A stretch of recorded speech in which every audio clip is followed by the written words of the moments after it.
Graça e paz a todos, uma boa tarde. Estamos aqui mais uma vez reunidos para estarmos falando, continuando o nosso estudo, né? Hoje falando de Gênesis capítulo 3, que vai falar sobre a queda do homem, sobre como que o pecado entra na humanidade, a consequência desse pecado e o plano de conserto de Deus através desse erro de Adão. Vamos lá então, irmãos. Senhor, Deus e Pai, te louvamos e te exaltamos. Ilumine o nosso entendimento e aqueles que estarão ouvindo, ó Pai, que o Senhor venha iluminar para entendermos da Tua palavra em nome de Jesus Cristo. Amém. Então, vamos fazer a leitura. Começar a partir do versículo 1 que diz: E ela perguntou à mulher: Foi isto mesmo que Deus disse? Não como nenhum do fruto da árvore do jardim?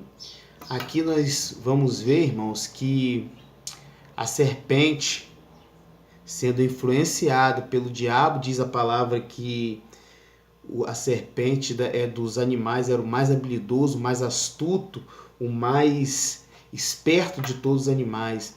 Então aqui o diabo influencia a serpente para tentar a mulher. E diz assim a palavra do Senhor: E respondeu a mulher à serpente: Podemos comer do fruto das árvores do jardim. Mas Deus disse: Não coma do fruto da árvore que está no meio do jardim, nem toque nele. Do contrário, vocês morrerão. Ou seja, quando Deus criou o jardim, e Deus deu uma ordem a Adão, que Adão poderia experimentar de qualquer coisa que havia no jardim, do fruto da árvore da vida, Adão poderia experimentar. Só a única coisa que o Senhor pediu, ordenou a ele, a única parte da aliança que Adão tinha com Deus era de não experimentar a árvore do fruto do conhecimento do bem e do mal. Não sabemos se foi o próprio Deus também que deu essa ordem à mulher ou o próprio Adão que ensinou a ela a ordem que Deus tinha mandado. Mas sabemos que fica claro aqui que ela sabia. A Bíblia nos mostra que ela sabia. Não sabemos de qual forma. Mas o mais importante não é isso. O mais importante é que ela não guardou aquilo que foi passado para ela. Então, olha o que o diabo fala para a mulher. Disse a serpente à mulher: Certamente não morrerão. Olha a ousadia da serpente quando fala com a mulher: olha, certamente vocês não morrerão se comer. Eu afirmo, vocês não comerão, não morrerão, perdoe-me. E olha só o versículo 5. Deus sabe que no dia em que dele comerem, seus olhos se abrirão e vocês, como Deus, serão conhecedores do bem e do mal. Aqui o inimigo coloca em crédito o caráter de Deus, um dos atributos de Deus, que é o caráter irretocável. O diabo coloca isso em xeque, isso em dúvida. Olha, fala: não, vocês podem comer, porque se você comer, você vai ser igual a Deus, vocês serão igual a Deus, vocês serão conhecedores do bem e do mal. E olha como que... E quando a mulher viu que a árvore parecia agradável ao paladar, era atraente aos olhos, e além disso, desejavam para deles obter discernimento. Tomou do seu fruto, comeu e deu ao seu marido, que comeu também. Os olhos dos dois se abriram e perceberam que estavam nus. Então juntaram folhas de figueira para cobrir-se. Que incrível que vemos aqui, irmãos, é que o desejo do ser humano, da mulher, de se parecer com Deus. Uma coisa impossível. Ao invés dela estar satisfeita por ter sido criada por Deus, por estar num paraíso, a mulher deixa ser influenciada pela serpente por uma mentira e pratica o ato ali de comer do fruto do conhecimento do bem e do mal. E no mesmo instante que eles comem o fruto, como se fosse escama caíram dos seus olhos, e eles perceberam que estavam nus.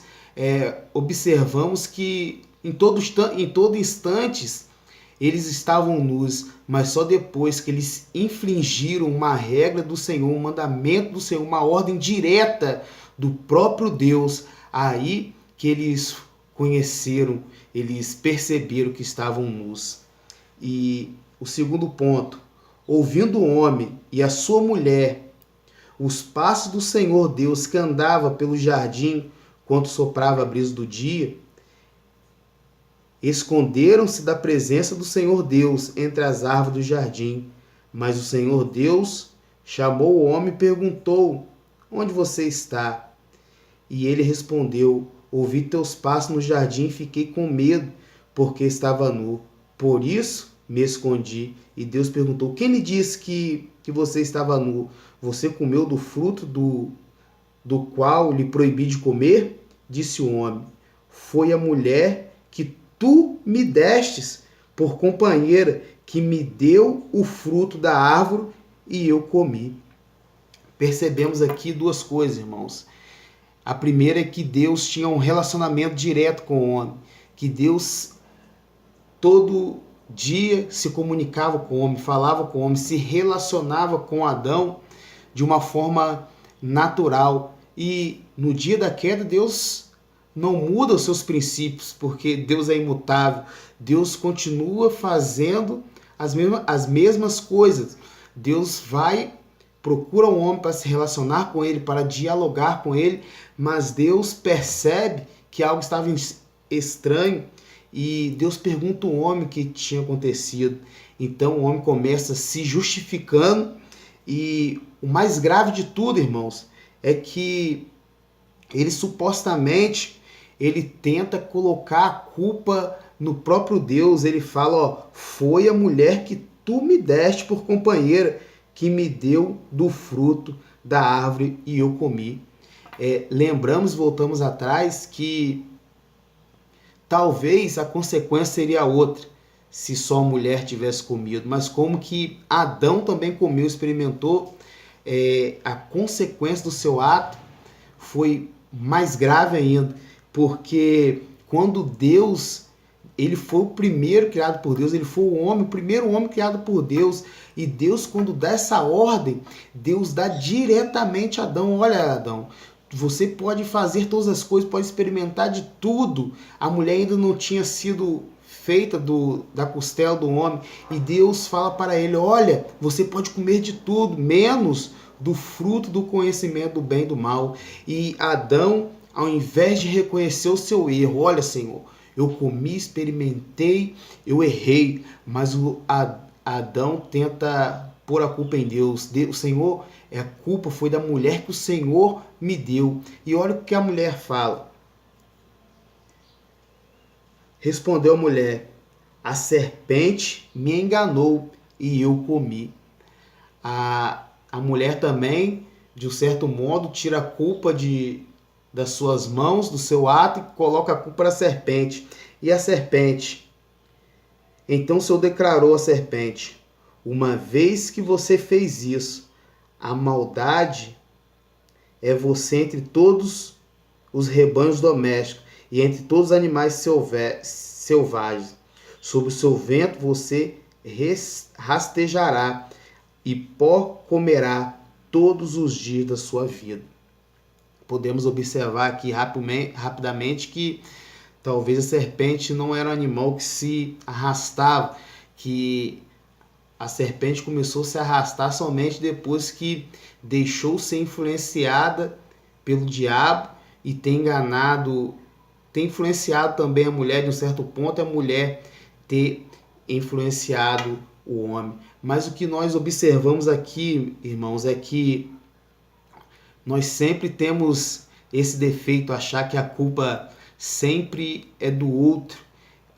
O Senhor perguntou ao homem, que colocou a culpa na mulher, que colocou a culpa na serpente. Ninguém quis assumir o seu erro na queda. E para que o Senhor tem nos chamado, tem nos ensinado a rever os nossos conceitos, observar as nossas falhas, aonde caímos, aonde erramos e assumir de uma vez por todas os nossos erros. Senhor, eu sou pecador sim, eu sou miserável sim, eu fiz isso sim. Isso é tão bonito e fiel diante do Senhor, por mais que nós não temos direito de pecar e de errar, mas quando assumimos nosso erro, o Senhor vem com justiça, nos julga com justiça, né? E o terceiro ponto que eu gostaria de falar, que diz assim, ó: porém, inimizade entre você e a mulher, entre a sua descendência e o descendente dela. Este lhe ferirá a cabeça e você lhe ferirá o calcanhar. Aqui, irmãos, nós observamos duas coisas. Uma, eu já estava passando, que o Senhor...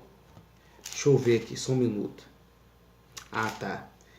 Aqui o que acontece aqui, quando o Senhor traz esse juízo: olha, porém inimizade entre você e a mulher, entre a sua descendência e o descendente dela, este lhe ferirá a cabeça e você lhe ferirá o calcanhar. Aqui o Senhor está falando diretamente com o diabo, com Satanás. O que o Senhor estava falando para Satanás? Olha, através desse ato, desse erro do homem e da mulher, a morte entrou no mundo. Agora eles não poderão viver para sempre, porque vão ser separados da árvore da vida. Agora entra a morte espiritual e a morte carnal do ser humano, do homem.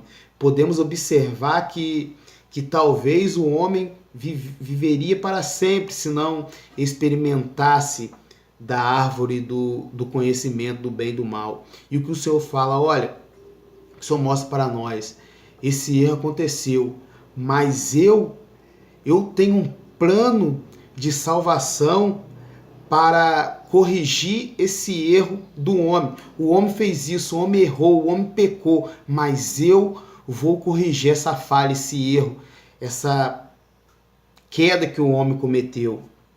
Então o Senhor deixa claro. E como que o Senhor faria isso? Olha só que interessante, vou repetir o texto para ficar mais claro para nós. Porém, inimizade entre você e a mulher, entre a sua descendência e o descendente dela, este lhe ferirá a cabeça e você lhe ferirá o calcanhar. O Senhor está falando aqui, está mostrando aqui logo em Gênesis, o plano de salvação para a humanidade. Jesus Cristo, como que ele viria e iria salvar a humanidade por causa do pecado original, o pecado de Adão. Ele esmagaria a cabeça da serpente, aquela que é inimigo de todo homem e de toda mulher. Ele destruiria o diabo. E o Senhor fez isso, lógico que fez, na cruz do Calvário. Quando ele morreu e ressuscitou pelas nossas vidas, ele pisou na cabeça da serpente e hoje o diabo não tem mais autoridade sobre a vida dos santos. E na volta de Jesus Cristo, quando Jesus Cristo vier novamente levar a sua igreja de uma vez por toda, essa serpente será derrotada e ela lhe ferirá o calcanhar. Isso talvez pode mostrar para nós o sofrimento que Jesus teve na cruz. A serpente, o diabo, feriu seu calcanhar, feriu o Filho de Deus, mas ele esmagou a cabeça. E para fecharmos, porque o vídeo já está ficando bastante longo, para fecharmos aqui, irmãos, o Senhor Deus fez roupas de pele e com ele vestiu Adão e sua mulher. Então disse o Senhor Deus: agora o homem se tornou como um de nós e conhecendo o bem e o mal, não se deve, pois, permitir que ele tome também do fruto da árvore da vida e o coma e viva para sempre. Por isso o Senhor Deus mandou-o embora do jardim para cultivar o solo do qual fora tirado.